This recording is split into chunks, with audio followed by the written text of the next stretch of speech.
Hello students, again welcome to my YouTube channel infinite vision. मेरा नाम है कौशल आनंद सिंह और इस वीडियो में हम कक्षा 10 विज्ञान का एक चैप्टर पढ़ने जा रहे हैं जिसका नाम है विद्युत, इंग्लिश में बोलेंगे इलेक्ट्रिसिटी।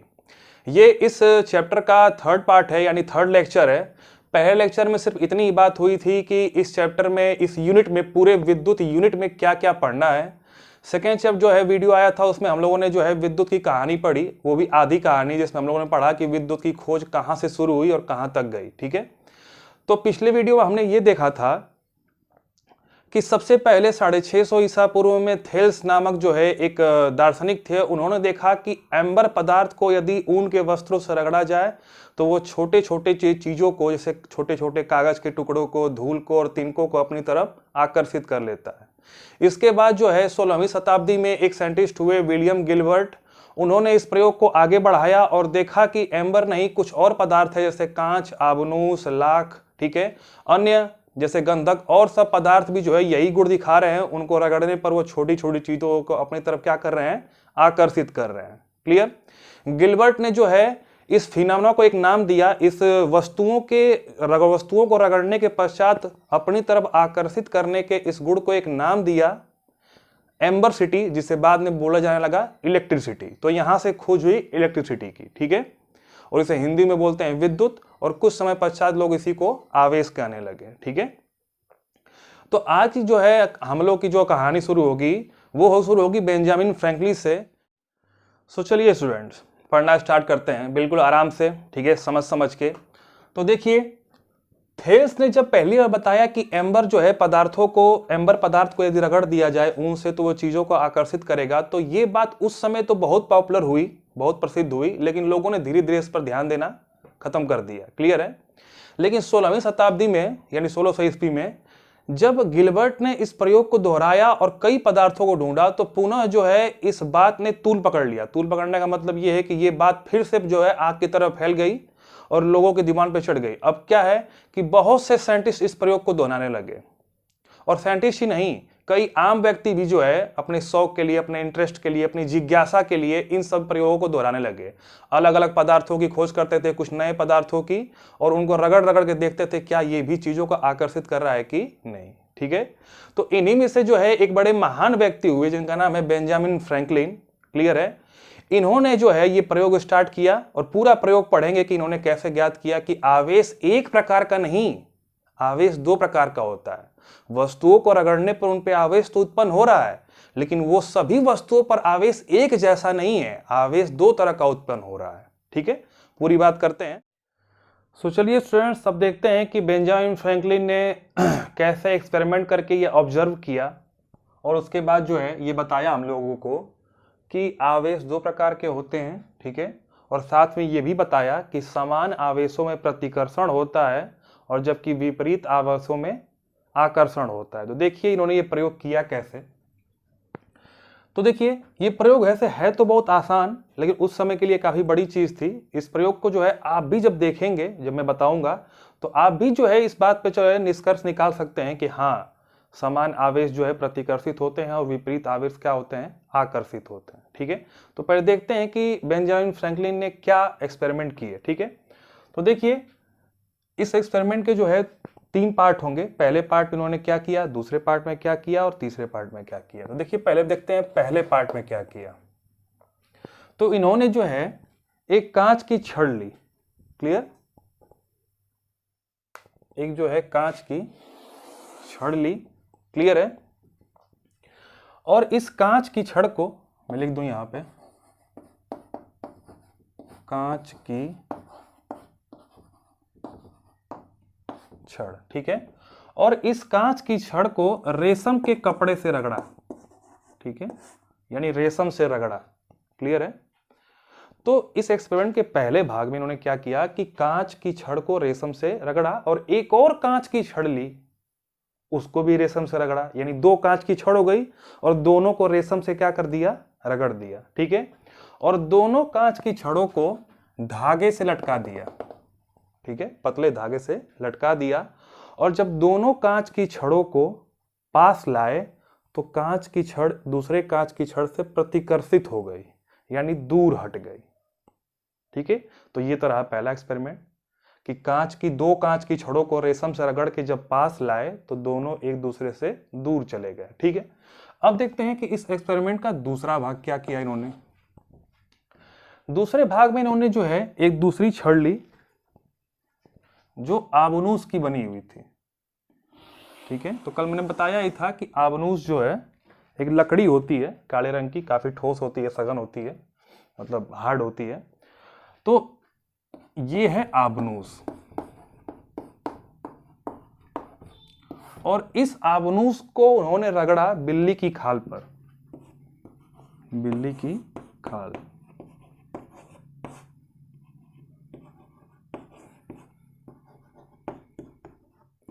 अब ये मत पूछिएगा कि बिल्ली की खाल कहाँ से लाए, शिकार किए फिर उससे निकाले या फिर वो कहीं से मिल गया। ठीक है, दरअसल पहले जो है जानवरों को खालों का जो है बहुत इस्तेमाल होता था। अब तो धीरे धीरे कई देशों में रोक लग रही है, लेकिन पहले जो है जानवरों की खाल का इस्तेमाल ही लोग करते थे, इससे कपड़े उपड़े बनाते थे। तो अब देखिए, आबनूस की छड़ ली और उसको बिल्ली के खाल पे रगड़ा। ठीक है, और एक और आबनूस की छड़ ली, उसको ही बिल्ली के खाल से रगड़ा। ठीक है, पिछले प्रयोग की तरह, यानी कि दो आबनूस की छड़ें ली और दोनों आबनूस की छड़ों को बिल्ली के खाल से रगड़ा। और जब इन दोनों छड़ों को, आबनूस वाली को धागे से बांधकर जब पास लाए तो पुनः दोनों क्या हो गई, प्रतिकर्षित हो गई, यानी दूर हट गई। ठीक है ना, तो ये रहा इनके एक्सपेरिमेंट का दूसरा भाग। अब तीसरे भाग में इन्होंने क्या किया कि इन्होंने जो है जो कांच की छड़ जिसको रेशम से रगड़े थे और जो आबनूस की छड़ जिसको बिल्ली की खाल से रगड़े थे, इन दोनों को एक दूसरे के पास लाए। ठीक है ना, इन दोनों को एक दूसरे के क्या लाए, पास लाए, यानी कांच को और आबनूस को एक दूसरे के पास लाए, तो ये दोनों एक दूसरे से आकर्षित हुए एक दूसरे की तरफ। ठीक है, यानी चिपकने का प्रयास किए। क्लियर है, तो ये रहा इनका रहा प्रयोग। इन्होंने जो है इस प्रयोग को 3 चरणों में किया। ठीक है, कांच की छड़ को, दो कांच की छड़ों को रेशम से रगड़ के जब पास लाए तो दूर हट गए, दो आबनूस की छड़ों को बिल्ली के खाल से रगड़ के लाए तो दूर हट गए, लेकिन जब कांच और आबनूस को पास लाए तो चिपक गए। ठीक है, तो इन्होंने जो है इससे जो है 2 कंक्लूजन निकाले, 2 बातें। ठीक है ना, इन्होंने कहा, ठीक है, मैं किधर लिखूं, ऊपर लिख देता हूं। ठीक है, इन्होंने जो है 2 बातें बताई। पहली बात इन्होंने बताई कि यदि आवेश एक प्रकार का होता और सभी वस्तुओं पर एक जैसा आवेश उत्पन्न होता तो हमें हर जगह आकर्षण दिखता, लेकिन मेरे प्रयोग में प्रतिकर्षण भी दिख रहा है और आकर्षण भी।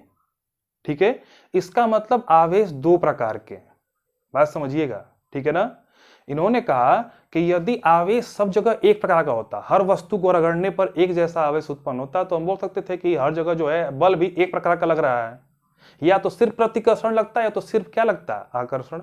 लेकिन बल भी 2 प्रकार का उत्पन्न हो रहा है, आकर्षण और प्रतिकर्षण, तो इसका मतलब ये है कि आवेश भी जो है 2 प्रकार के उत्पन्न हो रहे हैं। तो इन्होंने कहा कि आवेश जो है वो 2 प्रकार का होता है, और उन्होंने नाम भी दे दिया दोनों को।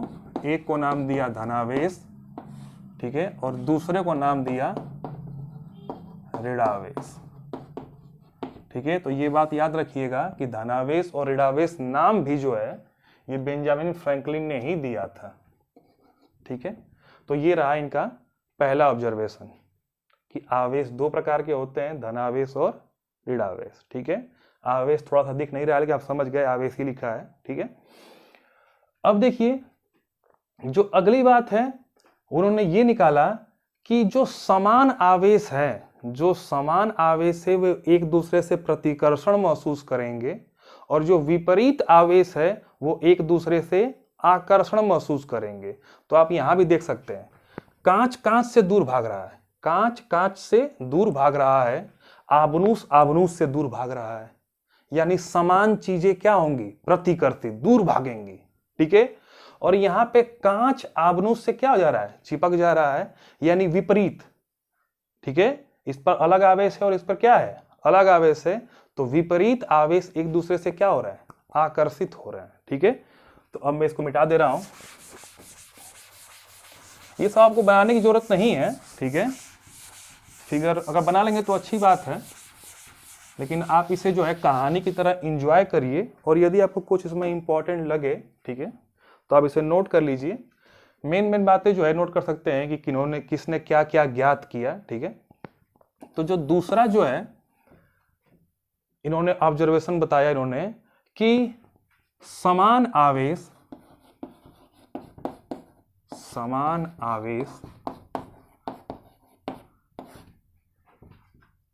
प्रतिकर्षित होंगे, यानी एक दूसरे से दूर हटेंगे,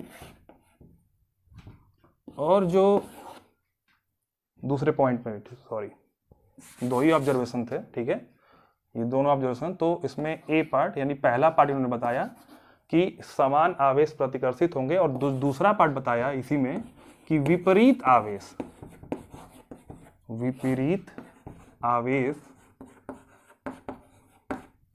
आकर्षित होंगे, यानी एक दूसरे के पास आएंगे, ठीक है। इसको मैं ऐसे भी दिखा सकता हूं कि इन्होंने बताया कि आवेश दो प्रकार के हैं, धनावेश यानी धनावेश को प्लस से दिखाएंगे और ऋणावेश को माइनस से। तो इस चीज को मैं ऐसे दिखा रहा हूं कि प्लस और प्लस समान है, तो जब इनको पास लाएंगे तो ये दूर हटेंगे, यानी प्रतिकर्षण होगा, ठीक है। यानी प्लस को और प्लस को जब आप पास लाएंगे तो क्या होगा, प्रतिकर्षण। बहुत ही बेसिक चीजें हैं, आजकल तो सब जानते हैं, लेकिन ये खोज किसने की थी इसकी बात हो रही है। और माइनस को जब पास लाएंगे तो ये भी क्या होगा, प्रतिकर्षण, क्योंकि समान है, प्लस प्लस समान है, माइनस माइनस समान है। और जो तीसरी कंडीशन है, एक रहेगा प्लस और एक रहेगा माइनस, तो इन दोनों को जब पास लाएंगे तो यहां पे होगा आकर्षण, यानी कि ये भी अंदर की तरफ जाएगा और ये भी अंदर की तरफ, यानी एक दूसरे से चिपक जाएंगे, आकर्षित होंगे, ठीक है। तो ये रहा प्रयोग, काफी सिंपल सा प्रयोग था, ठीक है। और इससे जो है बेंजामिन फ्रैंकलिन ने हम लोगों को ये बताया कि आवेश दो प्रकार के होते हैं, धनावेश और ऋणावेश, क्लियर है। और साथ में ये बताया कि समान आवेश दूर भागेंगे और विपरीत आवेश चिपक जाएंगे, प्लस प्लस से दूर भागेगा, माइनस माइनस से दूर भागेगा, लेकिन प्लस माइनस आपस में कहाँ चले जाएंगे, पास चले जाएंगे, ठीक है।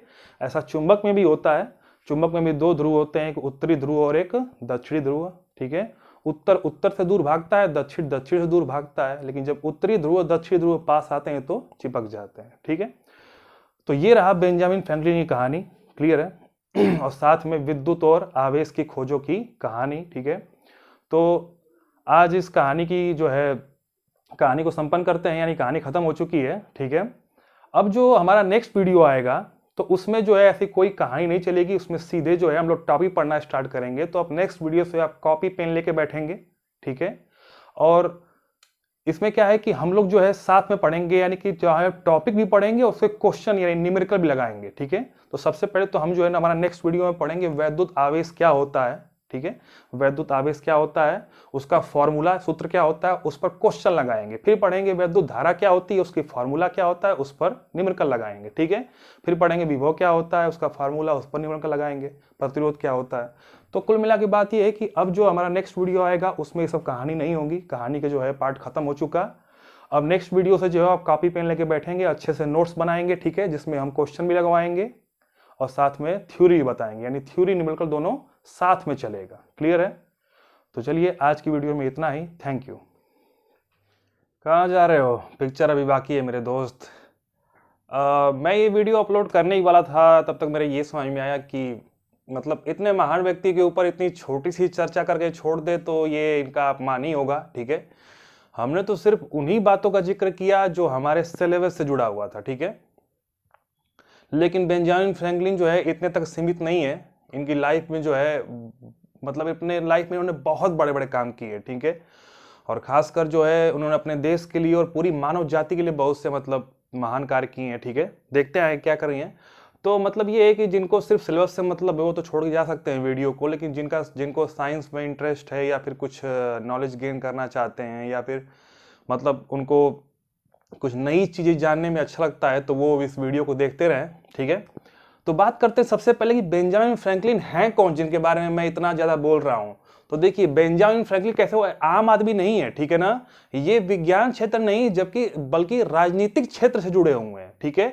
आप इसका अंदाजा इसी से लगा सकते हैं कि जैसे कि हमारे देश में जो गरिमा, जो पद महात्मा गांधी को दिया गया है, वैसे ही अमेरिका देश में जो है इनको वो दर्जा दिया गया है, ठीक है। ये अमेरिका देश के राष्ट्र निर्माता हैं, फाउंडिंग फादर हैं, क्लियर। जैसे यहां भारत की मुद्रा रुपए पर गांधी जी की फोटो लगी होती है, ठीक वैसे ही जो अमेरिकन मुद्रा है डॉलर, उस पर इनकी फोटो लगी होती है, बेंजामिन फ्रैंकलिन की। तो आप समझ सकते हैं कितने महान व्यक्ति हैं ये, पहली बात। दूसरी बात ये कि ये राजनीतिक क्षेत्र में है, और अभी मैंने बताया कि विज्ञान के क्षेत्र में इन्होंने बताया ही आवेश के प्रकार, ठीक है, ये सब एक्सपेरिमेंट दिखाया ही, मैंने बताया कैसे किया।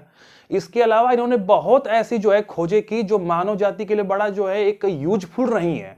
बहुत बेसिक छोटी छोटी चीजें जो व्यक्ति के डेली लाइफ में मदद करती हैं, ठीक है ना, और उनका जो है खोज इन्होंने ही किया, ठीक है। तो सबसे बड़ी बात यह है कि ऐसा बहुत कम देखने को मिलता है कि कोई राजनीतिक क्षेत्र से जुड़ा हुआ व्यक्ति, क्लियर, ये जो है विज्ञान के क्षेत्र में कुछ योगदान दे सके। और विज्ञान के क्षेत्र में नहीं, ये संगीत के क्षेत्र में, लेखन के क्षेत्र में, कई क्षेत्रों में इन्होंने योगदान दिया है, क्लियर। चलिए जल्दी से बात कर लेते हैं कि इन्होंने विज्ञान के क्षेत्र में और क्या क्या योगदान दिए। अगर हम इनकी जीवनी पढ़ें, हालांकि मुझे इनकी जीवनी बहुत पसंद है, काफी मोटिवेशनल है, काफी इंस्पिरेशनल है, ठीक है। तो अगर मैं इनका जीवनी बताने लगूं तो आप लोगों को शायद मतलब वीडियो लंबा भी हो जाएगा, और पता नहीं सभी छात्रों को अच्छा लगे ना लगे, ठीक है। लेकिन आप इनको कोई मौका मिले तो बेंजामिन फ्रैंकलिन की कहानी पढ़िएगा जरूर, क्लियर, ठीक है। तो अब बात करते हैं कि इन्होंने और कौन कौन से आविष्कार किए, जल्दी से बात कर लेंगे, ठीक है। तो सबसे पहले तो इन्होंने जो है एक बहुत मतलब ऐसे ऐसे आविष्कार किए जो छोटे थे लेकिन बड़े इंपॉर्टेंट। तो पहला आविष्कार इनका था रॉकिंग चेयर का इस्तेमाल, रॉकिंग चेयर, ठीक है ना। रॉकिंग चेयर देखिए फोटो में, तो रॉकिंग चेयर जो है एक चेयर होती है, इस पर बैठ के जो है हम झूल सकते हैं। तो इनको पढ़ने का बहुत शौक था, ठीक है। बचपन में ये पढ़ाई कर नहीं पाए क्योंकि थोड़े गरीब थे, इनके 17 भाई बहन थे, ठीक है, जिसमें से 15वें नंबर पे ये थे। इनके पिताजी भी बहुत बड़े इंसान नहीं थे, तो इनकी प्रारंभिक इच्छा उतने बेहतर ढंग से नहीं हो पाई, ठीक है। बाद में जो है ये पैदा तो हुए थे बोस्टन में, लेकिन बोस्टन को छोड़ के चले गए फिलाडेल्फिया, और वहां पर एक लाइब्रेरी खोली, और उस लाइब्रेरी में बुकों को इकट्ठा करते थे और उन्हीं बुकों को पढ़ा करते थे, ठीक है। हर क्षेत्र की बुक पढ़ते थे, इसीलिए इन्हें हर क्षेत्र का नॉलेज हो गया, क्लियर। तो पढ़ते पढ़ते इनको मतलब पढ़ने का इतना शौक था कि 2-3 दिन में एक बुक खत्म कर देते थे, ठीक है ना, बहुत घंटे पढ़ते थे। तो जैसे होता है ना कि पढ़ते पढ़ते लोग सोचते हैं, कुछ लोग टहलते हैं, कुछ लोग खाना खाते रहते हैं, कुछ लोग पैर हिलाते रहते हैं, कुछ लोग गाना सुन के पढ़ते हैं। तो ठीक ऐसे ही इनको ये इच्छा होगी कि पढ़ते हुए कुछ चेयर में कुछ ऐसा रहे, चेयर घूमे, तो इन्होंने रॉकिंग चेयर बना दिया, इस पर पढ़ते भी रहो और हिलते भी रहो, ठीक है। पहली खोज। दूसरी खोज बात कर लेते हैं। तो दूसरी खोज इन्होंने की थी, एक ऐसा स्टोव बनाया था जो घरों को गर्म करता था, ठीक है, क्योंकि फिलाडेल्फिया जो है वो मतलब वहां पे ठंडी बहुत पड़ती है, क्लियर, और रात को ठंडी बढ़ जाया करती थी, जिससे सोने में वहां के व्यक्तियों को प्रॉब्लम होती थी और इनको भी प्रॉब्लम होती थी। तो इन्होंने जो है एक स्टोव बनाया, ठीक है। वो करता क्या था, तो रात को जो है कमरों को गर्म कर दिया करता था। हालांकि आजकल उसके जगह पर चिमनियां आ गई हैं, ठीक है, ठंडे प्रदेशों में चिमनियां जला करती हैं, जिससे पूरा कमरा गर्म रहता है, लेकिन शुरुआत तो इन्होंने ही की थी, ठीक है। तो इसके रहे इन्होंने 2 आविष्कार रहे, ठीक है। अब बात करते हैं तीसरे आविष्कार की, क्लियर, कुछ बेसिक बात कर रहे हैं कौन कौन से आविष्कार किए। तीसरा इनका आविष्कार बहुत ही महत्वपूर्ण है, वो है बायोफोकल लेंस। आप लोगों ने मानव नेत्र में पढ़ा होगा, तीन दोष पढ़े होंगे मेन, पहला निकट दृष्टि दोष, दूसरा दूर दृष्टि दोष, और तीसरा पढ़ा होगा जरा दृष्टि दोष, और भी पढ़े होंगे, ठीक है। तो जरा दृष्टि दोष में क्या होता है कि बहुत दूर की और बहुत पास की वस्तु दिखाई नहीं देती है, और इसके निवारण के लिए हम बायोफोकल लेंस यूज करते हैं, जिसमें नीचे के साइड उत्तल और ऊपर के साइड अवतल लेंस लगा होता है, ठीक है। तो जब व्यक्ति पढ़ता है तो नीचे देखता है, ठीक है, तो नजदीक की वस्तु दिखाई देगी, और जब सामने देखता है तो ऊपर अवतल लेंस लगा होता है तो दूर की वस्तु दिखाई देती है। तो इसकी खोज और किसी ने नहीं, बेंजामिन फ्रैंकलिन ने की थी, क्योंकि इनको भी यही समस्या थी, इनको बहुत दूर की और बहुत पास की वस्तु दिखाई नहीं देती थी, ठीक है। ऐसे ही बेसिक बहुत सी खोजें की, और एक जो है मैं लास्ट में इनको बताना चाहूंगा आप लोगों को कि इन्होंने एक बहुत बड़ी खोज की, ठीक है ना, जो मतलब जिसके कारण ये पूरे विश्व में विख्यात हुए, और जिससे ये साबित भी हुआ कि ये कितने पागल थे अपने प्रयोगों को लेकर और अपने क्रिएशन को लेकर, ठीक है ना। तो देखिए मैंने अपने पिछले वीडियो में बताया था कि जब बिजली कड़कती थी और लोगों के ऊपर गिरती थी, घरों के ऊपर गिरती थी, तो घर टूट जाया करते थे, लोग मर जाते थे, तो लोग बोलते थे कि ये दैवीय प्रकोप है, भगवान की शक्ति तुम्हें प्रहार की है, तुम्हारे पाप की तुमको सजा मिली है। लेकिन बेंजामिन फ्रैंकलिन ये नहीं मानते थे। बेंजामिन फ्रैंकलिन समझ गए थे कि ये है तो विद्युत ही, ठीक है ना। इनको डाउट था और इस डाउट को क्लियर करने के लिए उन्होंने एक प्रयोग किया। फिलाडेल्फिया में जो है आए दिन जो है तूफान आया करते थे, थंडर स्टॉर्म, क्लियर। तो इन्होंने किया क्या कि इन्होंने जो है तूफान में, एक बार तूफान आया, ठीक है, बारिश पड़ रही है, बिजली कड़क रही है, उसी तूफान में पतंग उड़ाने चले गए, ठीक है। आप सोच सकते हैं कितने पागल थे। उसी पर जो है तूफान में पतंग उड़ाने चले गए और उस पतंग में जो है उन्होंने एक वायर लगाया हुआ था, ठीक है, और उस वायर को जो है नीचे चाबी से जोड़े हुए थे, ठीक है, और उस चाबी का संपर्क था एक लीडन जार से। लीडन जार एक युक्ति होती है जिसमें आवेश को संग्रहित कर सकते हैं, क्लियर। तो अब क्या है कि वो जो है पतंग उड़ाने लगे पूरी बारिश में ही, और उस बारिश में जब पतंग जो है आवेशित हो गई यानी विद्युत के संपर्क में आई, तो वो वायर से, भीगे हुए वायर से, बारिश पड़ी रही थी, होते हुए भीगे हुए वायर से होते हुए वो चाबी को आई और वहां पे स्पार्किंग हुई और सीधे वो जो है विद्युत घुस गई इसके लीडन जार के अंदर, क्लियर है। तो इस प्रयोग से इन्होंने साबित किया कि ये जो आकाशीय बिजली होती है ये भगवान की कोई शक्ति नहीं है, कोई चमत्कार, कोई स्पेशल पावर नहीं है, ये विद्युत ऊर्जा ही है, क्लियर है। हालांकि इस प्रयोग के करने के दौरान बताया जाता है कि 2 बार हॉस्पिटल भी पहुंच गया ये, क्लियर, मरते मरते भी बचे, लेकिन आखिरकार इन्होंने सिद्ध कर ही दिया कि ये विद्युत ऊर्जा है। और उससे उन्होंने एक खोज की, ठीक है। तो उन्होंने खोज क्या की, तो उन्होंने बताया कि आप सभी जानते होंगे कि जब भी बिजली कड़कती है तो बिजली हमेशा सबसे ऊंचे घरों को हिट करती है, ठीक है। यदि घनी आबादी है तो वहां पे जो सबसे ऊंचा घर होगा उसी पर बिजली सामान्यतः गिरती है। तो इन्होंने कहा कि ऊंचे घरों में एक जो है यहाँ पर धातु का जो है आप स्तंभ लगा दीजिए, धातु की जो है एक रॉड लगाइए और उसका संपर्क सीधे जमीन से करिए। इससे होगा क्या कि बिजली जब आएगी तो सबसे पहले ये ऊंचा है, इस बिल्डिंग से ऊंचा हो गया ये धातु का रॉड, ठीक है ना, धातु की छड़, अब इसको टच करेगी और चूंकि ये चालक है तो ये सीधे जो है विद्युत धारा कहां चली जाएगी, जमीन में। तो इस घर को कोई फर्क पड़ने वाला नहीं है, ठीक है। अन्यथा जब बिल्डिंगों पर जब बिजली गिरती है तो पूरे घर फट जाया करते हैं, ठीक है। तो ये रहा इनका एक सबसे बड़ा आविष्कार जिसको बोलते हैं तड़ित चालक, स्ट्रेथनिंग रॉड, यानी बिजली को जमीन में भेजने वाला। और इसका इस्तेमाल आज तक होता है, ठीक है, इसका इस्तेमाल आज तक होता है, क्लियर। आपने देखा भी होगा शहरों में जो बड़ी बिल्डिंग होती है उस पर जरूर लोहा निकला होता है। इसके अलावा अगर आप ग्रामीण क्षेत्रों में हैं या फिर खुले क्षेत्रों में रहते हैं तो आप देखे होंगे कि जो ईंट का भट्ठा होता है उसके ऊपर भी लोहा निकला होता है, क्योंकि ईंट का भट्ठा बहुत ऊंचा होता है, उसकी चिमनी बहुत ऊपर तक जाती है, तो बिजली गिरेगी तो उन्हीं के ऊपर गिरेगी, भट्ठे के ऊपर, तो वो टूट जाएगा, तो इसलिए उसमें लोहा निकला होता है, ठीक है। कुछ लोग उस लोहे को त्रिशूल के रूप में बना देते हैं तो लोगों को लगता है कि वो शंकर भगवान की पूजा कर रहे हैं, वो ऐसा कुछ नहीं है, ठीक है। वो इसीलिए होता है ताकि बिजली जो है, हमारी जो आकाशीय बिजली है, वो सीधे इसको आकर भू संपर्कित हो जाए, यानी जमीन में चली जाए, क्लियर। तो ये रही बेंजामिन फ्रैंकलिन की एक छोटी सी कहानी, ठीक है, जिसके बारे में मैं बता रहा हूं कि बेंजामिन फ्रैंकलिन ने क्या क्या किया। हालांकि अगर मैं संक्षिप्त में भी बताऊं तो 1 घंटे लग सकते हैं इनके बारे में बताने में। अगर मैं डिटेल में बताऊं कि कैसे कैसे खोजें हुई, उनकी लाइफ में कितना स्ट्रगल था, ठीक है, पढ़ाई करने का मौका नहीं मिला, कैसे ये शहर में गए, जॉब किए, तो बहरहाल इस वीडियो में तो ये सब बात करेंगे नहीं। एक बात मैं इनके बारे में बोलना चाहूंगा, इनकी महानता के बारे में, कि उन्होंने जो भी खोजे की उसका कभी पेटेंट रजिस्टर्ड नहीं कराया। पेटेंट रजिस्टर्ड करना होता क्या है, तो जब साइंटिस्ट या कोई व्यक्ति या कोई कंपनी जब कोई खोज करती है तो उसको अपने नाम से रजिस्टर्ड कर लेती है। अब यदि कोई दूसरा व्यक्ति, दूसरी कंपनी उसको यूज करेगी तो उसको पैसा देना पड़ेगा, जिसे बोलते हैं पेटेंट खरीदना, पेटेंट खरीदते हैं लोग, ठीक है। लेकिन ये जो बेंजामिन फ्रैंकलिन थे ये इसके सख्त खिलाफ थे। ये बोलते थे कि मेरे आविष्कार सभी के लिए हैं, सभी लोग यूज करें, इन्होंने कभी अपने प्रयोग का पेटेंट रजिस्टर्ड नहीं कराया, ठीक है। तो कुल मिला के बात यह है कि ये बहुत ही महान व्यक्ति थे। राजनीतिक क्षेत्र में, लेखन के क्षेत्र में, संगीत के क्षेत्र में ये वीणा भी बताते थे, ठीक है, वायलिन भी बजाते थे, गिटार भी बजाते थे, ठीक है। इसके अलावा विज्ञान के क्षेत्र में इन्होंने कई जो है खोजें की, क्लियर, बता ही चुका हूँ, 4-5 तो मैंने बता ही दिया, क्लियर। और इसके अलावा बताऊं कि ये अमेरिका के राष्ट्रपिता है, डॉलर जो अमेरिकन डॉलर है उस पर उन्हीं की फोटो होती है, तो आप समझ ही गए होंगे इतनी बातों से कि बेंजामिन फ्रैंकलिन कोई आम व्यक्ति नहीं थे, ठीक है।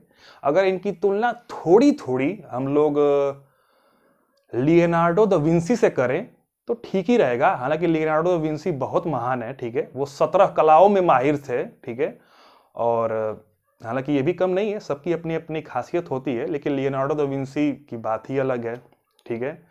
उनकी एक पेंटिंग है मोनालिसा, जो आज तक रहस्य बनी हुई है, लोग सोचते हैं ये है क्या।